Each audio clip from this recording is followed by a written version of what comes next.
Boa noite, muito boa noite para você que escolheu separar esse tempo para estar com a gente aqui, para conversar sobre um assunto, sobre um tema tão importante para todos nós e que atravessa a vida de muita gente, que quanto mais a gente pensa, quanto mais a gente conversa, quanto mais a gente troca sobre isso, mais a gente cresce, mais a gente aprende, mais a gente se transforma.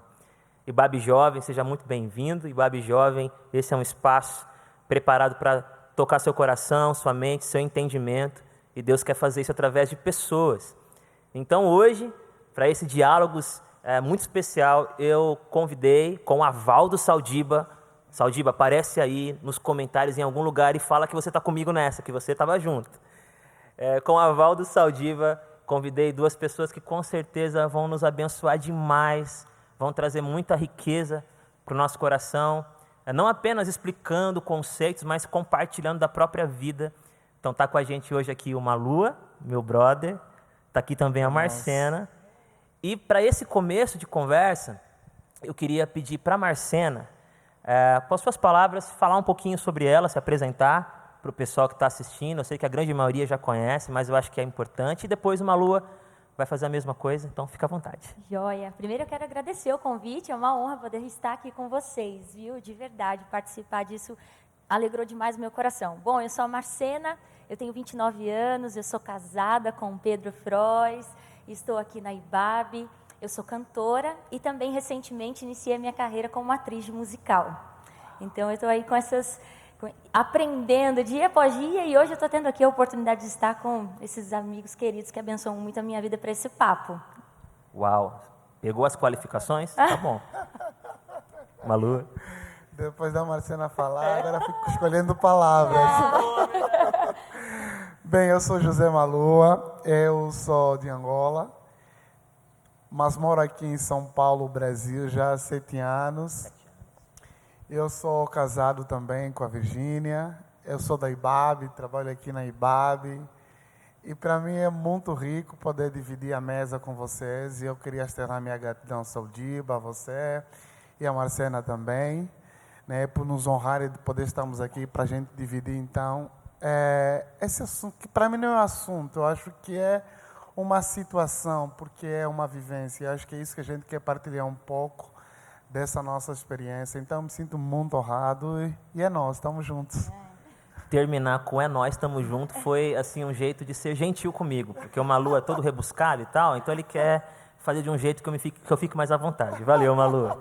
Sou o Thiago, também faço parte aqui da equipe da Ibabe, sou casado com a Ariane, pai do João e pai do Pedro, e estou muito feliz de poder trocar essa ideia aqui com vocês e com os meus amigos aqui. É claro que a gente poderia, nesse momento de conversa, enfatizar questões teóricas, fazer discussões profundas, né, sobre essa condição, sobre essa situação, não só sobre esse tema, né, Malu, como você disse, sobre essas vivências. A gente poderia. Porém, se você for aí no Google ou for no YouTube, eu pronunciei certo? Google.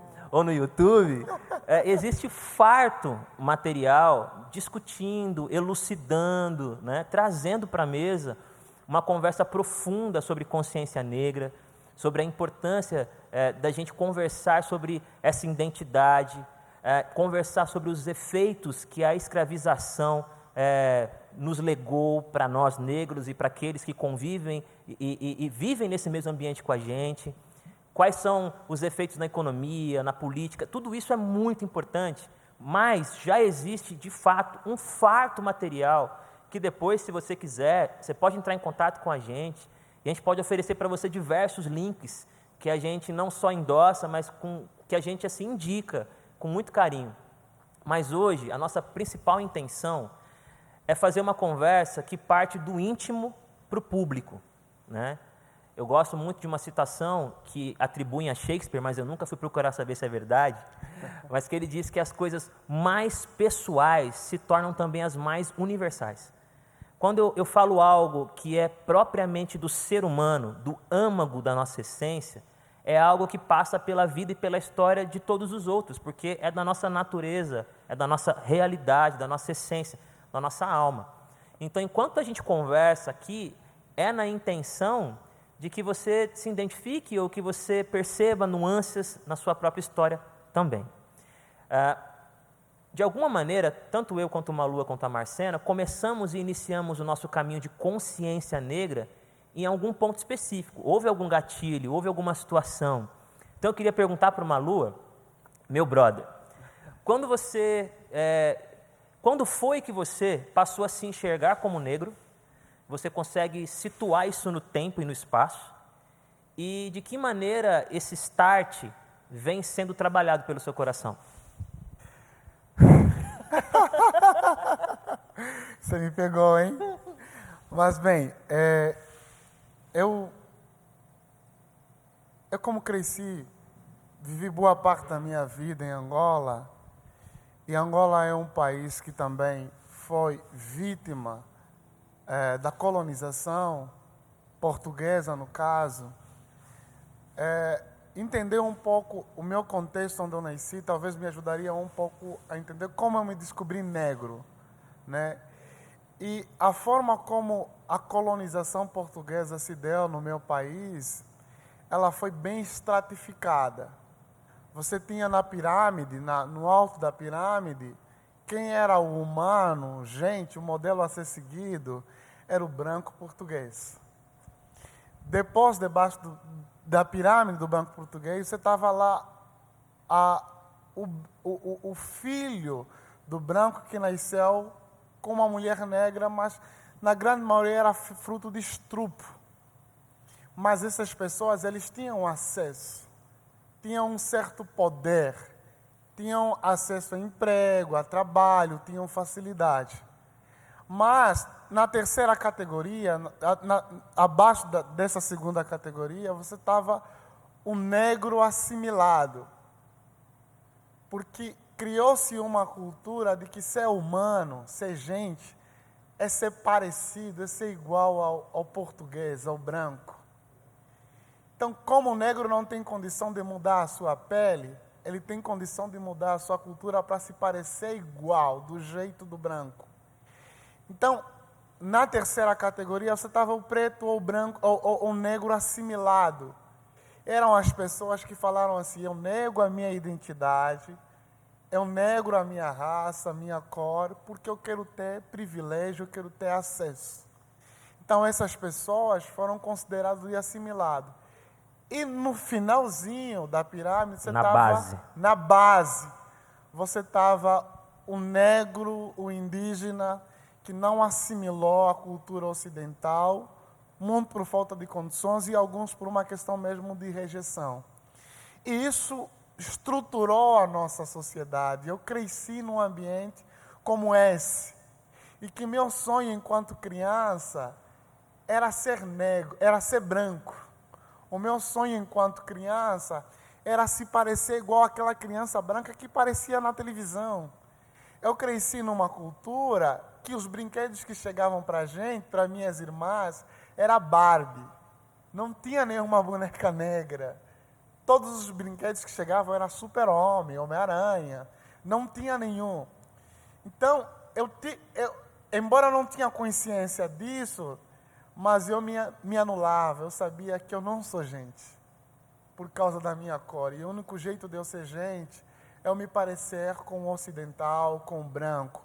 E quando eu cheguei aqui no Brasil, 7 anos atrás, esse problema ficou bem mais nítido para mim, porque eu comecei a sentir na pele, de facto, o que é ser negro. Espera um pouquinho. Depois de tudo que você falou, o momento em que você viu que isso se tornou mais perceptível foi no Brasil. No Brasil. Continua, por favor. Então, no Brasil, eu comecei a ter consciência e ter a percepção de que eu era negro, de fato. Porque o Brasil se estruturou, enquanto sociedade, a partir de uma lógica de subordinação, de subalternização, especialmente do negro, porque é negro que está na periferia, que tem pouco acesso. E eu frequentava alguns ambientes religiosos, na grande maioria, que as pessoas falavam isso para mim: olha, o negro chegou, o negro da África, olha para ele. E eu comecei a ser violentado com essas coisas. E eu comecei a ganhar consciência que a minha cor virou um problema nessa realidade aqui. Isso determinava, inclusive, acesso. Eu chegava para o metrô para comprar um bilhete, pagava o dinheiro, a pessoa olhava se o dinheiro era falso ou não. Eu entrava para o supermercado, o segurança me acompanhava para ver se eu vou pegar alguma coisa. E eu frequentava ia para o culto para pegar, às vezes, o pastor ficava 20, 15 minutos, primeiro demonizando a minha cultura, demonizando a minha figura, depois falava, vem legitimar isso que eu falei. Então, eu sabia que Deus me amava, Grulha, eu sempre tive essa consciência que Deus me amava. Mas quando eu comecei a perceber que isso era uma condição que eu estava e era um problema que o Brasil enfrentava, eu tive que começar a mergulhar e encontrar uma resposta na minha fé. O que a minha fé tinha a me dizer com relação a essa situação? E foi aí que eu comecei a mergulhar nas páginas da Bíblia. E, num primeiro momento, eu sempre li a Bíblia, desde Angola, mas era uma leitura muito embraquecida. Porque a África estava no texto bíblico, as personagens africanas, figuras africanas estavam no texto bíblico, mas eu não conseguia enxergar isso. A gente não via isso, né, mano? A gente não via isso. Desde o Antigo como no Novo Testamento, eu não enxergava isso. E quando eu comecei a enxergar isso, isso foi um start, assim, foi como que uma luz. Eu me encontrei, eu percebi que a minha história está lá no texto bíblico. Amém, e que para mim era o livro mais importante. Para mim é o livro que moldou a minha vida, moldou o meu ser, o meu caráter. Então, me encontrar nesse texto foi uma experiência de resgate da minha identidade. Eu sabia que Deus me ama, mas eu tinha dificuldade, será que Deus ama a minha cor? Então, a partir dessa nova releitura do texto, me enxergar nele, foi para mim como se fosse a experiência do segundo amor, sabe? Entender que não apenas Deus me ama, mas Deus me ama do jeito que eu sou. Deus ama a minha cor. E isso para mim foi libertador. Que lindo, que bonito ouvir isso. É um processo doloroso, é um processo sofrido, mas lindo. Obrigado por compartilhar com a gente. Obrigado. Que isso. A Marcena, ela mencionou pra gente que está estreando aí como atriz, né, de musical, mas não é apenas um musical, é um musical que fala muito sobre esse tema de maneiras assim incríveis. Eu não assisti ainda, mas conheço um pouco da história. E eu queria que ela compartilhasse com a gente tanto qual foi o seu start e como que tem sido, né, essa experiência de protagonizar, de certa maneira, um musical que tem sido visto por pessoas da igreja e fora da igreja, e que tem sido assunto, tem sido tema, tem sido discussão por aí. Acho muito, muito valioso, muito importante ter você para compartilhar com a gente um pouco disso. Ah, joia. Bom, eu faço parte do musical Rua Azusa, da CNC, né? Um abraço para todo o elenco, toda a galera, nosso diretor, né? O Kaique Oliveira, também líder dessa missão. E foi muito especial, é especial falar do Azusa, porque foi a primeira vez que eu fui a um teatro na minha vida. E eu me lembro que isso aconteceu um dia depois do meu aniversário, foi exatamente isso que meu esposo chegou e disse, o que você quer ganhar de presente? Eu falei, eu quero ir ao teatro pela primeira vez, e eu fiquei sabendo que Rua Azusa está em cartaz. E quando eu cheguei e sentei naquela plateia e me vi diante daquela história do pastor William Seymour, e não só do tema do avivamento, mas em que contexto o avivamento se deu, eu me vi dentro daquela história e através do Rua Azusa, eu acredito que foi aquele momento em que eu parei para refletir e analisar a minha história. E dizer, não, peraí, muitos questionamentos que eu trouxe até aqui fazem parte dessa história, eu me encontro aqui, isso tem a respeito, fala sobre mim e eu preciso realmente agora pedir para que Deus me traga luz diante de tudo isso. Porque como é que eu cheguei no Rua Azusa, né? Eu sou a segunda filha de 4, eu tenho 3 irmãos, minha irmã e mais 2 irmãos. Toda a minha família, uma família muito simples e que desde muito cedo também se viu diante de muitas realidades em relação ao contexto e passou por muitas situações de racismo. E eu não conseguia entender o porquê. Eu não conseguia entender porque as nossas bonecas, eu nunca conseguia me enxergar nelas. Então eu as arrumava ali brincando, e a partir de um momento que eu comecei a assimilar que a minha aparência não era aquela, eu fiz de tudo para que eu pudesse ser mais parecida. Então eu comecei a ter um conflito de autoimagem desde muito cedo, desde muito nova, e não consegui me aceitar, de não aceitar o meu cabelo e começar a querer me transformar a partir daquilo que me mostravam que era o ideal. Em todo lugar, na escola, em todo lugar que eu ia, existia um modelo e um padrão, e eu precisava me esforçar para correr atrás daquilo. Mas como eu comecei na música muito cedo, a partir dos 8 anos, a maior referência minha musical era dentro de casa a minha avó materna, que era uma negona, uma preta que cantava demais, demais. E por conta dos meus pais trabalharem muito, e a gente ter uma diferença muito grande de idade entre eu e os meus irmãos, nesse espaço de tempo, enquanto os meus pais trabalhavam, minha irmã estava na escola, eu não tinha com quem ficar, minha avó, ela ia para as faxinas e me levava junto. E me deixava escondidinha no cantinho da doméstica. E por muitas vezes me vem essa memória de ver a minha avó no tanque, branqueando a roupa no tanque e cantando e louvando a Deus alto. E ela falava assim, olha, você fica aqui quietinha, porque eu preciso terminar o serviço. E essa é a memória que eu tenho da minha avó no tanque, lavando as roupas e louvando a Deus. E aquilo me fascinava. Eu tinha 3 anos ou menos, e é essa imagem que eu tenho agora falando com você. E aquilo começou a arder no meu coração. E ela começou a cantar, e em alguns lugares me levava para cantar junto. Então eu me descobri na música muito cedo. Com 8 anos eu comecei a cantar de fato, a me apresentar. E todas as minhas referências musicais eram negras. E vim trazendo tudo isso dentro de mim. Eu me imaginava, via Whitney Houston cantando e falava, uau, é isso, uau, uau.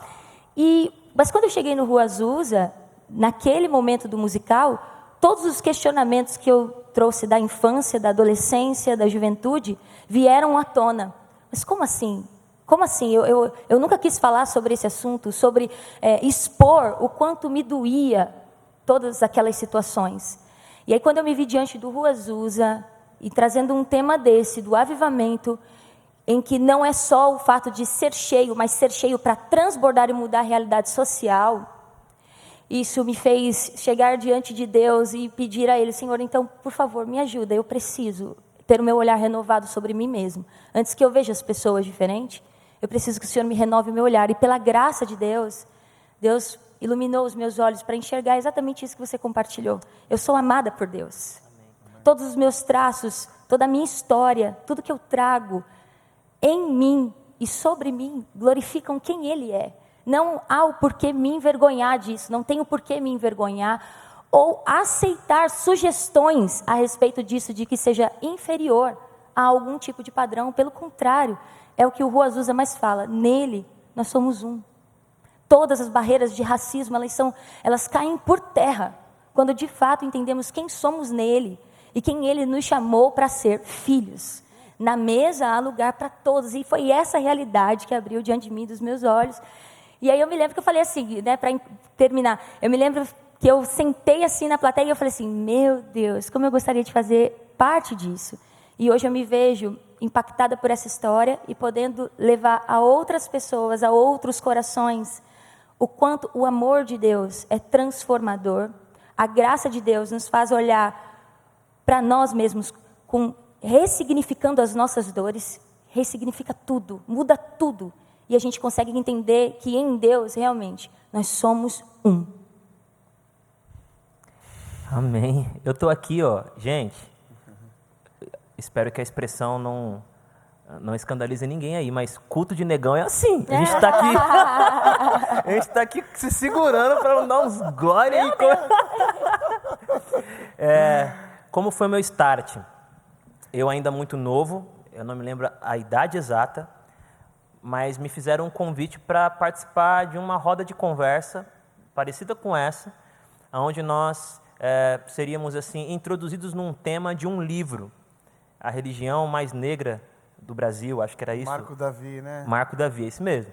E era uma conversa sobre essa literatura, sobre a maneira como ele abordou o tema, como ele discutiu o assunto. E eu fui. Na época, quem estava conduzindo esse café filosófico era o pastor Robson René, que é um grande amigo. E durante a explanação, a explicação, eu fiquei impressionado, porque eu me vi diante de algumas coisas que eu nunca havia escutado. Por exemplo, né, quando nós estudamos na escola sobre as grandes navegações, né, sobre o pioneirismo dos portugueses, né, a conquista dos mares, né, os efeitos positivos de tudo isso, o reconhecimento dos avanços tecnológicos, tudo, dificilmente, pelo menos eu não vivi isso, se tem o olhar do negro nessa história. Porque enquanto está contando está narrando esses fatos, celebrando, tem assassinatos, né? Tem situações de tortura, famílias inteiras que foram arrancadas da sua terra, gente que o filho foi para um lado, o outro foi para o outro, e eu nunca tinha me dado conta disso.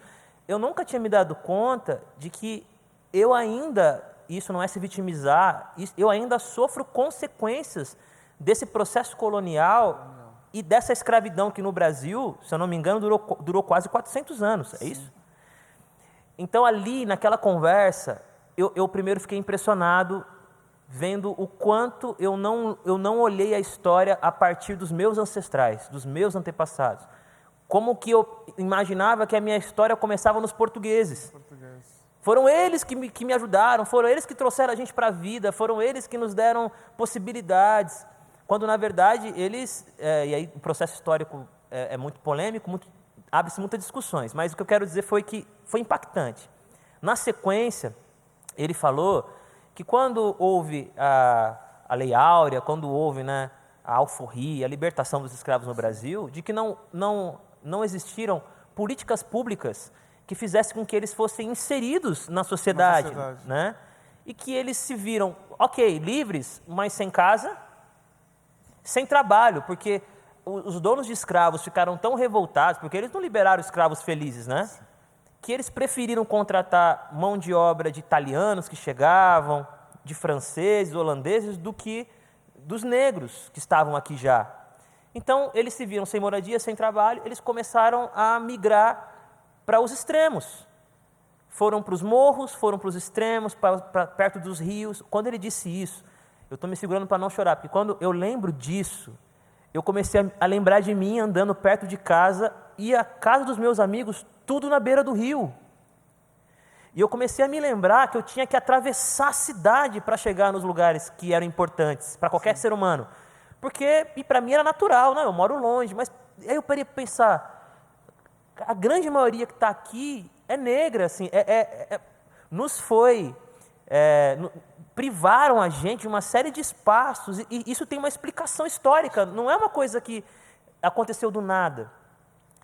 Então, o meu start foi com a literatura, foi lendo esse livro, que eu não li inteiro, confesso, mas li bastante, e outros tantos livros que eu li inteiro, que me ajudaram a começar a ter uma compreensão de que eu sou fruto de uma história, de um percurso, de passos que vêm de muito longe, de um grupo de resistência, e que isso era importante.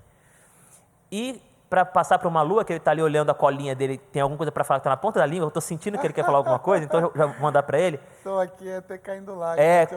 Uma outra coisa que me marcou, Malu e Marcena, foi quando ele comentou que... Vocês pesquisaram se o nome dele é Everaldo Luiz mesmo? Vocês nem pesquisaram, né? Do repórter do Jornal Nacional. Vocês nem pesquisaram. Não. Mas ele fala que a filha dele, quando viu... Eu posso estar falando o nome errado dele, se eu tiver confundido, me perdoem, vai ter alguma errata aqui embaixo. Quando, pela primeira vez na história da televisão brasileira, um negro assumiu a bancada do Jornal Nacional. E ele fala que a filha dele passou por ali e estava sentou em frente à televisão, e quando, trocando canais, chegaram no Jornal Nacional e ela viu o âncora negro, ela disse: papai, parece com a gente. Não era só um telejornal, não era só uma série de informações que estavam sendo dadas. Aquilo ali comunica. Né? O Jornal Nacional é o jornal que representa, o Brasil. Hoje muita coisa mudou, existem vários outros canais de comunicação tão grandes quanto ou próximo, mas naquele momento era Você quer saber da vida do mundo? É ali que você olha. E aquela criança, vendo um âncora negro, disse: papai, ele é igual a gente, papai.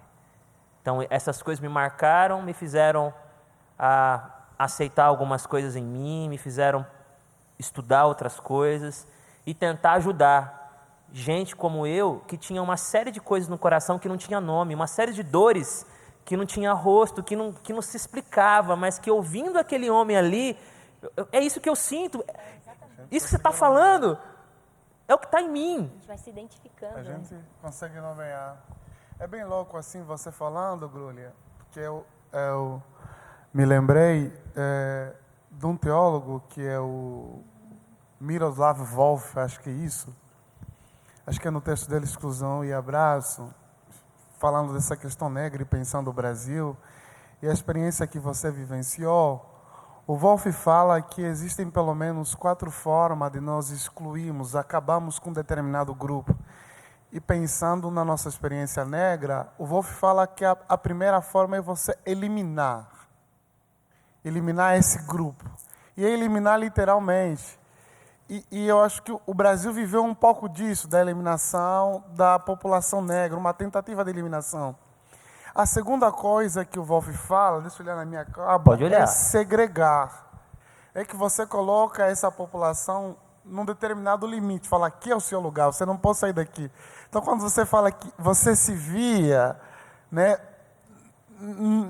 nesse lugar periférico, as casas ao lado do rio, isso não foi apenas uma questão sem pensamento, tem uma construção, uma lógica racista por detrás disso. E a segunda coisa que muito me chama a atenção, talvez fale até muito conosco e com a Marcena, é a questão da assimilação. Você apaga a cultura do outro, você nega a cultura do outro, você demoniza a cultura do outro. Quantas das vezes já falaram para nós que o teu cabelo é ruim, que a sua cultura é ruim, o seu jeito de cantar é ruim. Então, isso é por via de assimilação. E a população negra vive isso, viveu isso muitas vezes. E a última coisa que ele fala é o abandono. Ou seja, você nega o direito dessa população. E aquilo que você falou, apesar da Lei Áurea chegar, a liberdade chegar, mas o que a gente vai fazer com essa liberdade? Eu lembrei de um outro autor africano, que inclusive mora em São Paulo, Kabengele Munanga, quando ele tenta falar sobre essa questão do abandono, é como se fosse eu pegasse a Marcena, acorrentasse aqui e dissesse para o Gulha, que é o branco, corre. E a distância entre o Gulha e a Marcena é de 100 anos. Depois de passar esses 100 anos, eu falo para a Marcena, corre e alcança o Gulha. Uau. Mas como é que a Marcena tem condições de alcançar o Gulha? Porque estão colocados na condição desigual, de injustiça. Ele nem sequer tem condições para continuar a correr e alcançar a Gulha.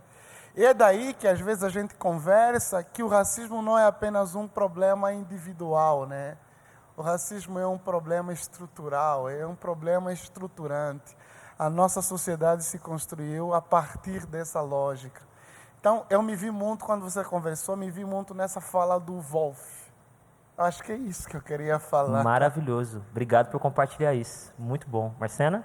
Não, o que eu ia compartilhar é sobre essa experiência que você disse dela olhar para a TV e falar, olha, alguém igual.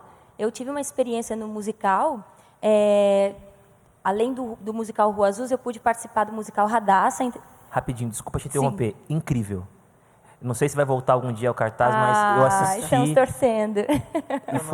E foi uma experiência incrível. Desculpa interromper, imagina. Não foi só porque ela é mulher, tá, gente? É só para dizer que foi incrível, eu queria fazer essa ressalva, foi maravilhoso. Agora eu vou ter que procurar, vou ter que caçar. Espero que volte, lindo, né? É muito lindo, eu também estou torcendo para que volte. O Radassa conta a história da perseguição do povo judeu na década de 40 ali com Hitler, mas também faz um paralelo com a história de Esther.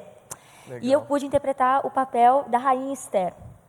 E um dia, em uma das sessões, no momento de agradecermos, né, a plateia, eu tirei a peruca e na hora que eu tirei, meu black apareceu, né? E aí eu cheguei para cumprimentar a plateia e naquele dia aconteceu algo muito especial. No momento em que eu saí, tinha uma menininha com a mãe e a mãe me esperou, me chamou e disse assim, olha, ela não me deixou ir embora enquanto eu não falasse com você. É porque quando você apareceu, ela me disse, mãe, a rainha Esther é como eu.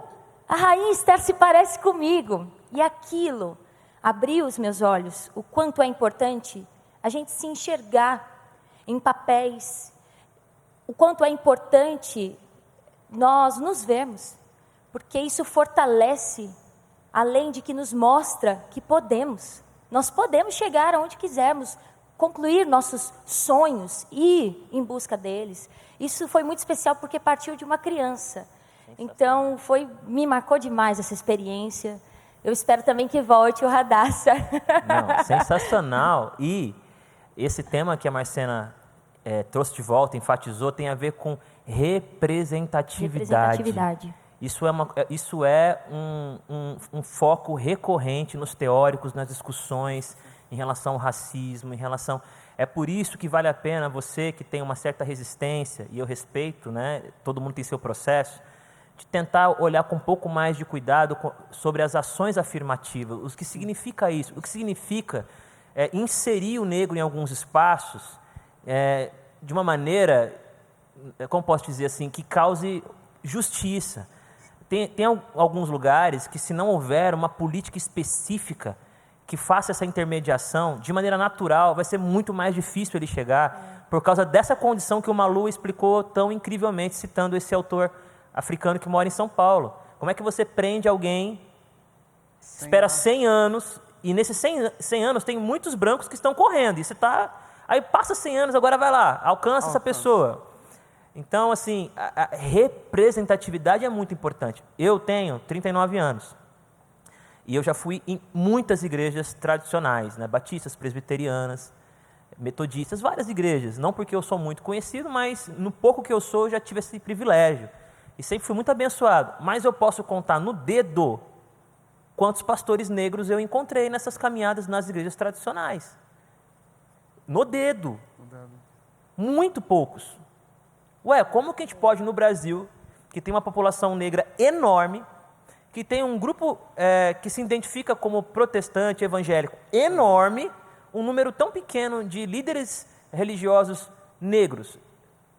Isso não é só o acaso, existe uma questão histórica envolvida nisso, existe uma barreira a ser vencida para que essas coisas possam ser, entre aspas, reequilibradas. Quando eu comecei a ter um pouco mais de contato com o universo pentecostal, já foi diferente. Sim.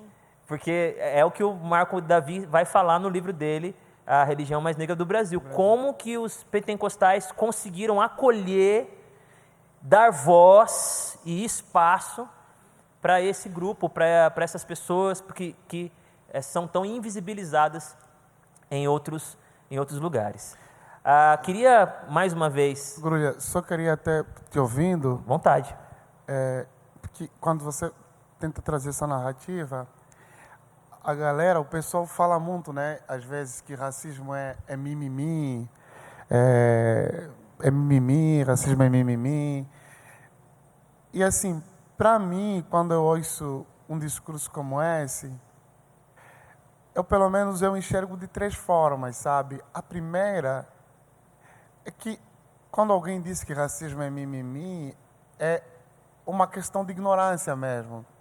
Tipo, se olhar a estatística do Brasil, por exemplo, quantas pessoas negras têm acesso à faculdade, a sistema de saúde, quantas pessoas negras estão em determinados postos ou lugares, quantas pessoas negras são pessoas que são populações carcerárias, a grande maioria é negra.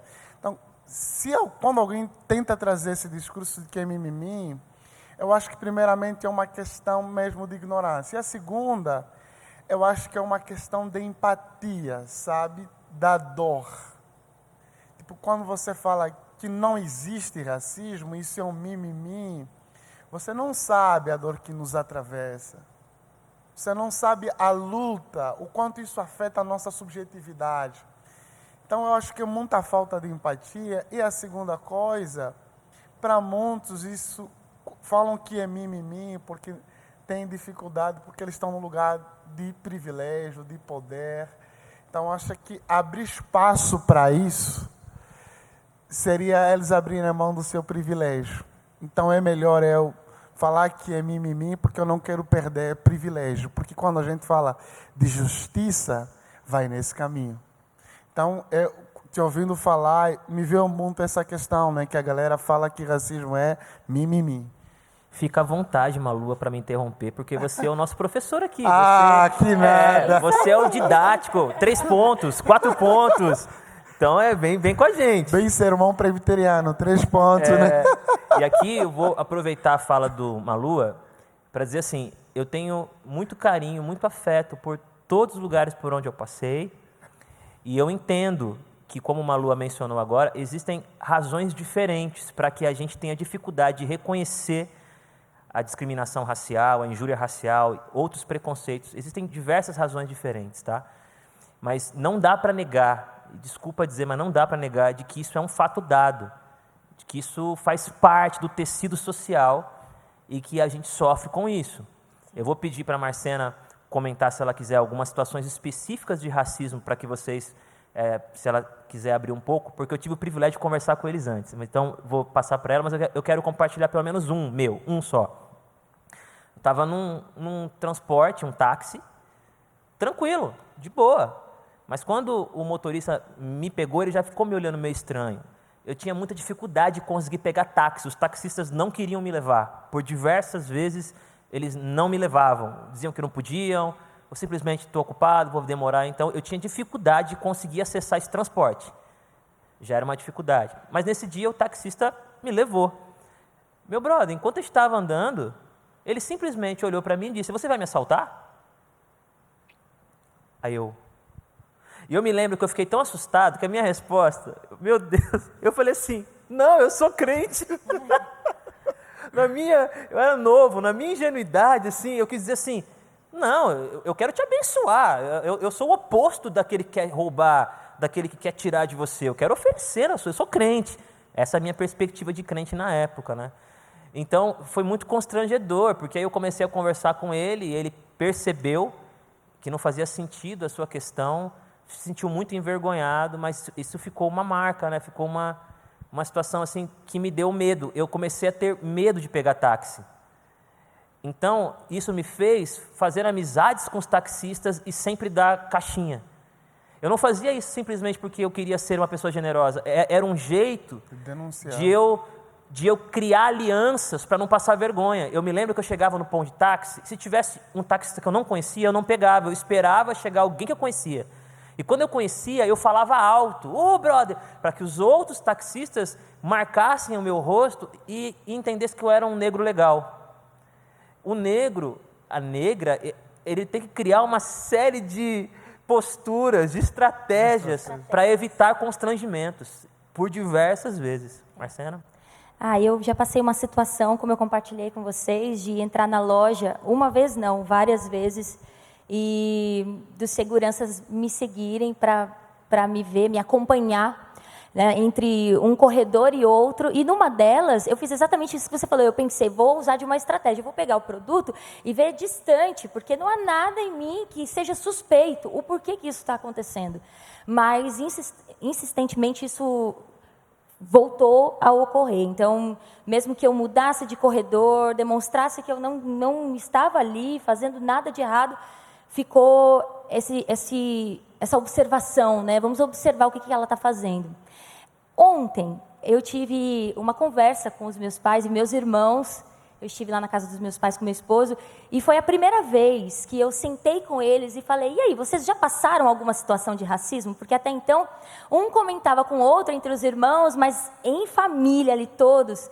E meu pai falou assim: "Eu passei uma situação", e compartilhou com a gente. Eu fui contratado para fazer um serviço, passei o orçamento, e o tempo todo conversando por telefone com essa pessoa, e chegou o dia de em fazer o serviço de fato. Quando abriram a porta e me viram, disseram: "Não, nós não queremos que você faça." Mas por quê? Eu mostrei tudo, as competências, tudo estava de acordo, por que não? Não, porque aqui eu não quero pessoas da sua cor. E é muito difícil isso, né? E por último, eu quero compartilhar algo que aconteceu com uma amiga nossa de elenco, no meio, entre uma sessão e outra, né? No sábado geralmente são 2 sessões no teatro, entre uma sessão e outra, nesse intervalo, uma galera de amigos do elenco do Rua Azusa saiu para se alimentar, para comer, e foram na feira, e na barraca de pastel, e uma das nossas amigas estava esperando ser atendida quando uma moça se aproximou, dizendo que alguém tinha pego a carteira sumiu, cadê minha carteira? E apontaram para essa nossa amiga e disse, ela pegou a minha carteira, porque ela era negra. E ela disse, não, pelo amor de Deus, eu estou aqui com os meus amigos, atores, nós estamos aqui para comer, não tem nada a ver, olha de novo na sua bolsa. E a carteira estava lá na bolsa, mas a primeira coisa que aquela mulher fez foi apontar, por causa da cor dela, assimilar essa situação à nossa amiga. E aí, naquele dia, a última sessão, quase ninguém conseguia, de fato, falar, porque isso que nosso amigo disse é muito importante. Algumas pessoas falam assim, é mimimi. Não, é atual, é real, e dói, e fere, e machuca. E isso precisa ser falado para que não aconteça mais. E isso foi algo que nos marcou muito enquanto elenco, nos deu, assim, ainda mais razões para gritar, chega de racismo. Mais uma razão para gritar, chega de racismo. A gente está caminhando para o final, porque eu queria ficar aqui conversando com eles, até comentei com os dois, né? Que eu tenho 39 anos de idade, mas foi a primeira vez, nessa terça-feira que passou agora, que eu me encontrei com outras pessoas negras para uma conversa totalmente espontânea e aberta para falar das nossas vivências.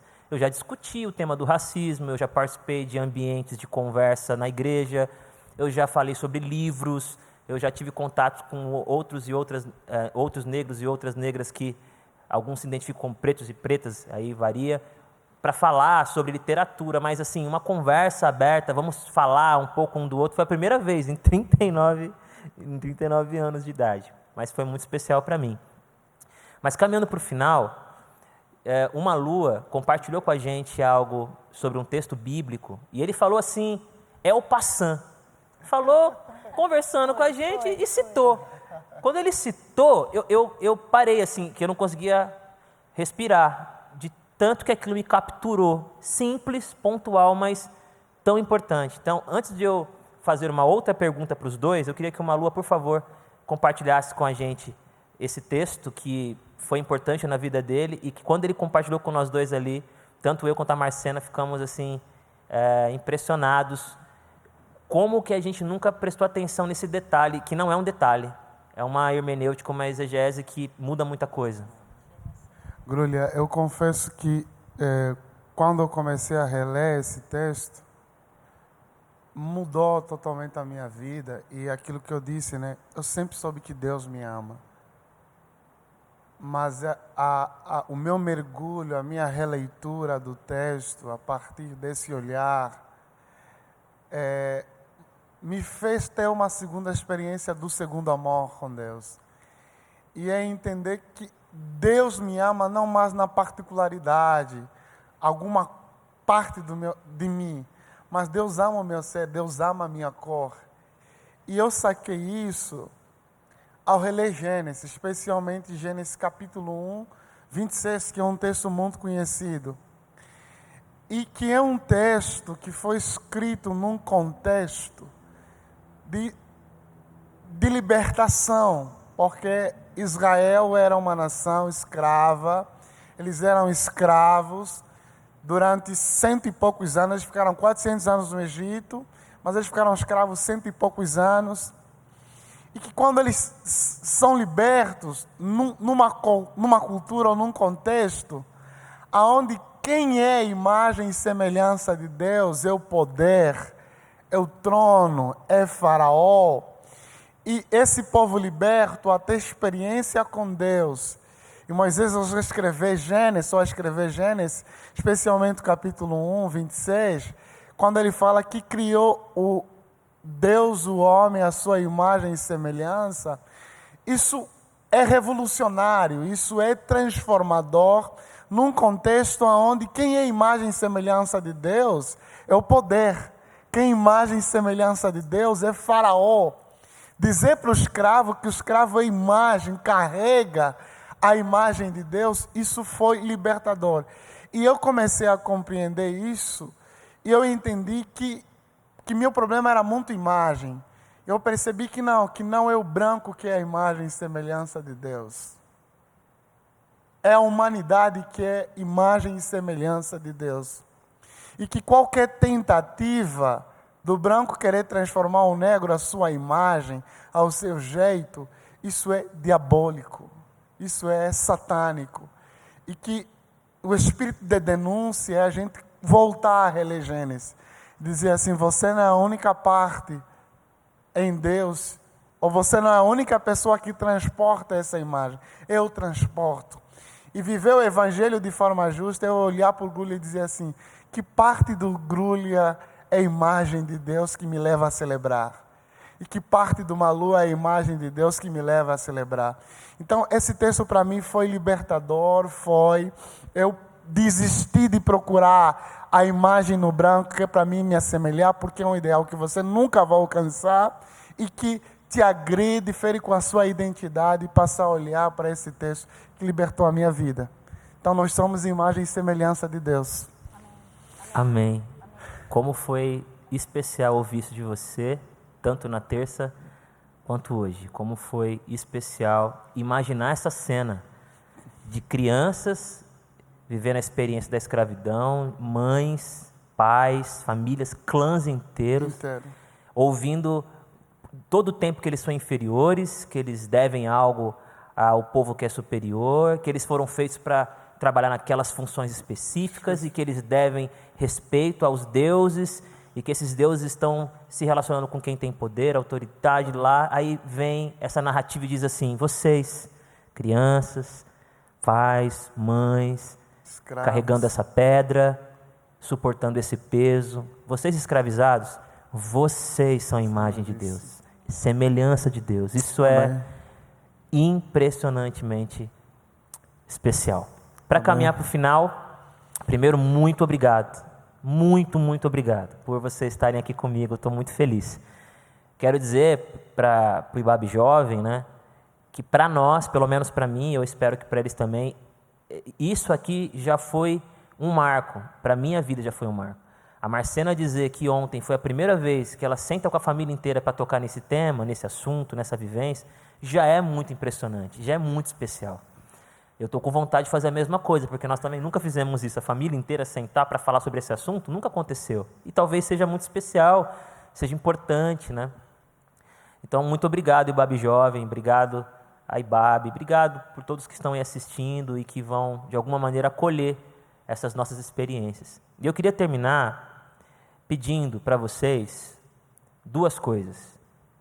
Que vocês compartilhem com a gente uma referência negra que é muito importante para vocês. Pode ser um autor, pode ser um pastor, pastora, um líder sindical, um líder político do passado, do presente, não importa, um anônimo, mas uma figura negra que é muito importante para vocês, que de alguma maneira serve de inspiração, de referência, primeira coisa. E a segunda, a Marcena, eu vou ser um pouco deselegante, eu já vou pedir especificamente o que eu quero. Eu queria que a Marcena indicasse para a gente, na fala dela, um pouco sobre a Azusa, ela chamasse você para viver essa experiência que está acontecendo, e se você é de São Paulo, você consegue estar lá com eles, então eu vou pedir para que ela faça aí uma fala sobre isso, e que o Malua cite alguma série, algum livro, alguma peça, qualquer coisa da cultura que você acha que seja relevante para a discussão, para a conversa desse tema. Então, primeiro, uma referência, cita o nome por quê, sem falar demais, tá? Lembra que a gente combinou nesse final, uma referência, e depois a Marcena fala da Azusa e o Malua cita e compartilha alguma questão cultural. Marcena, você primeiro, pode ser? Sim, Martin Luther King, Dr. Martin Luther King, é uma grande inspiração. Eu peço a bênção de Deus que eu possa trilhar esse caminho de força, de sabedoria, de identidade em Deus e também de compromisso civil, uma luta real e com sabedoria. Eu acho que é isso que me chama mais atenção. Demais. Com sabedoria. Demais. Bem, eu tenho muitas referências, mas Uma só. vou falar rápido. Uma só. Bem rápido. Tá bom, vai no máximo 3. Vai. Ela vai ter que falar 2 Não, por vou vez. falar bem rápido, mas vou falar aqui bem no universo nosso, aqui, Fica à Brasil. vontade. Mas assim, Desmond Tutu me ajudou muito a compreender isso. Desmond Tutu, ele falou muito Desmond rápido. Tutu, me Desmond ajudou muito. Tutu, bispo anglicano, Anglicano, da África do Sul. Incrível. Me ajudou muito a entender isso. James Cone também me ajudou a entender muito isso. Mas tem algumas pessoas que são amigos, inclusive, de caminhada, alguns conhecem de perto, já tive a oportunidade de conversar. O Emiliano Jamba com Donizete escreveram um livro, Teologia e Negritude, que são brasileiros, um é angolano, outro brasileiro. Os livros do Ronilson Pacheco, eu acho que nos ajudaria bastante. E, recentemente, eu li um livro que eu acho que me ajudou também bastante, do Isaac, alguma coisa assim, Uma Leitura Negra das Escrituras. Foi lançada pela Mundo Cristão. Talvez são alguns textos que eu queria indicar basicamente aqui. E o livro da Djamila Ribeiro, para não falar da Chimamanda, O Perigo da História Única. Eu acho que esses textos me ajudaram assim, ajudaria bastante. Isso daí, o perigo da história única, isso aí é incrível. É sensacional, que ela fala que o perigo da história única não é que a história única ela seja falsa, mas ela é incompleta. Então a gente precisa ouvir um outro lado. Eu acho que esse texto me ajudou bastante. E agora, só para mim finalizar, Grulho, Não era rápido? finalizando geral, eu acho que eu vi uma série recentemente, foi lançada na Netflix, Preto e Branco, ou Preto no Branco, acho que é Preto no Branco, Collins. Gente, assistam essa série, é sensacional. Ela é muito pedagógica, trata da questão racial assim, sensacional. Todo mundo vai se ver em alguma situação nessa série aqui. Assistam, por amor de Deus. Valeu. Vocês perceberam que o Malua não segue nada do que eu peço para ele. Ele me interrompe quando ele quer. Só por hoje, Ele Grulho. fala quantas referências ele quer. Eu fico feliz com isso, sinal que na minha presença ele se sente à vontade. Isso é uma alegria para mim, porque é da mesma maneira que eu me sinto com você, Malu. Obrigado, Agora fala um pouquinho mano. da Zusa pra gente. Claro, eu quero convidar todos vocês a conhecerem de perto essa história, o musical Rua Azusa, que está em cartaz no Teatro Nissi, com a companhia Nissi. Vocês vão conhecer de perto a história do pastor William Seymour, que também é uma grande referência, que foi usado por Deus no tempo, em ser protagonista da história de avivamento. E, através desse avivamento, uma mudança no contexto social. A Azusa, não posso dar muito spoiler, mas tem um momento em que eles falam brancos e negros no mesmo lugar, falando uma única língua, a língua do céu. Então, eu quero te convidar para conhecer essa história, ser impactado por ela e, principalmente, fazer parte dessa revolução, porque não basta não ser racista, precisamos ser antirracista. Antirracismo. Então, é um musical que, com certeza, vai te abrir essa história e vai te impactar e te empoderar também para ser um agente de transformação, né, nesse momento que estamos vivendo. Fica aqui meu convite para vocês. Espero vocês lá, hein? Eu espero vocês. Incrível, gente. Muito, muito obrigado. O Malua e a Marcena estão nas redes sociais. O Malua nem tanto assim no Instagram, ele é um pouco mais comedido, mas o Malua tem atuações aqui na IBAB, ele trabalha também no IBAB Educação com é um curso específico. Qual é o nome do curso? Negros nas Sagradas Escrituras. Negros. Nas Sagradas Escrituras. Então, mesmo que ele não seja tão presente nas redes sociais, se você mandar inbox para ele, ele vai te responder em algum tempo. Não sei quanto tempo, mas ele vai te responder. Vou responder. Cadê a câmera? Vou responder. Ó, fez compromisso com vocês. A Marcena é uma pessoa que já tem um espaço cativo nas redes sociais, seja cantando, seja compartilhando as suas experiências lá na Rua Azusa, seja compartilhando também aqui com o que ela tem feito na IBAB. É uma exímia cantora, uma das vozes mais bonitas que eu já ouvi. Eu posso falar isso sem fazer média, porque eu ouvi a Marcena há muitos anos atrás, num encontro informal numa casa em São José dos Campos. E quando ela começou a cantar, ela ainda não tinha toda essa proeminência que ela tem hoje, que ela usa tão bem, para a glória de Deus, mas na época ela ainda não era tão conhecida. E eu fiquei deslumbrado, eu fiquei assim, que voz é essa? E não só a voz, né? A maneira que a Marcena canta, ela tem uma graça, ela tem uma gentileza, uma generosidade que que marca o nosso coração. E eu quero convidar você a fazer parte dessa revolução que a Marcena disse. Essa nossa conversa, ela é um start, ela é um chamamento para as nossas experiências de vivência.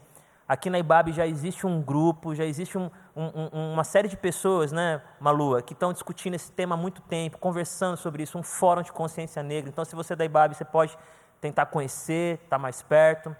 Mas se você também tem outro caminho, não há problema. Se você quer fazer um caminho diferente, você está procurando outra literatura, o importante é que você e eu despertemos para essa realidade e entendamos que não adianta dizer que Deus fez todos iguais e que não existe essa diferença racial. No plano de Deus não existia, mas na sociedade ela existe. E negá-la não vai resolvê-la. Né? Não é assim, eu não vejo cor. Vemos cor sim. E ver cor não é um problema.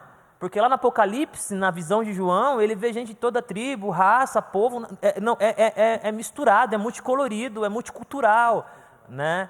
Então, convidamos você, de todo o coração, a que você tente lutar contra as resistências, contra essa condição, essa situação, essa vivência. Se abra para conversar sobre isso, ler mais sobre isso, estudar mais sobre isso. E eu queria terminar pedindo para a Marcena cantar um trecho de uma canção que nos convida, nos convoca a sermos instrumentos na mão de Deus. É só o refrão. Não estava combinado, mas eu, no começo da nossa conversa aqui, eu falei, vou te chamar para cantar pelo menos um coro, porque senão eu vou ser hostilizado nas redes sociais. Como é que a Marcena não canta nem um pouquinho? Imagina. Apesar que, gente, que comunicadora, né, Malua? Demais. Marcena, que Deus continue te dando essa vontade de continuar sendo voz, porque você tem uma inteligência, assim, intuitiva, você tem uma capacidade comunicativa especial. Então, Grulha, e essa música que você escolheu, tipo, seria legal a galera ouvir, ser meio que profético, sabe? Amém. Me usa para continuar a proclamar justiça, para ser antirracista. Eu acho que é nessa direção aqui. Amém. não vou nem falar mais nada. Depois disso, pode cantar, Marcena, por Vou favor. só cantar. Ai, amém, Senhor. Essa é a nossa oração. Como um farol que brilha à noite, como ponte sobre as águas, como abrigo no deserto, como flecha que acerta o alvo. Eu quero ser usado da maneira que te agrade em qualquer hora e em qualquer lugar. Eis aqui a minha vida, usa-me, Senhor, usa-me. Amém. Demais, obrigado, Malua. Fala, Malua. Obrigada. O que você fala? Não, só queria falar amém. Amém. Amém. Malua, obrigado. Marcena, obrigado. Obrigado, Grulha, obrigado. Seta, Doug e todos os demais aí que estão ajudando ou que estão perto. Pedro. Gente, obrigado demais. Obrigado por fazer isso acontecer aqui, tá bom? Um abraço para todos, para todas. Estamos juntos aqui sábado, dia 27 de novembro. Sábado, 27 de novembro, é o encerramento do IBAB Jovem. E nós teremos a alegria de receber aqui a Marcena, que vai nos abençoar com a banda. Estaremos juntos. Com a banda. Juntas. E vai ser lindo. Então, por favor, coloca na sua agenda, faça a sua inscrição. O evento já está aberto, o Doug já deixou disponível para você lá. Só fazer a inscrição, tem o app da IBAB, lá tem as orientações. Tamo junto. Um abraço, galera! Uhul! Valeu!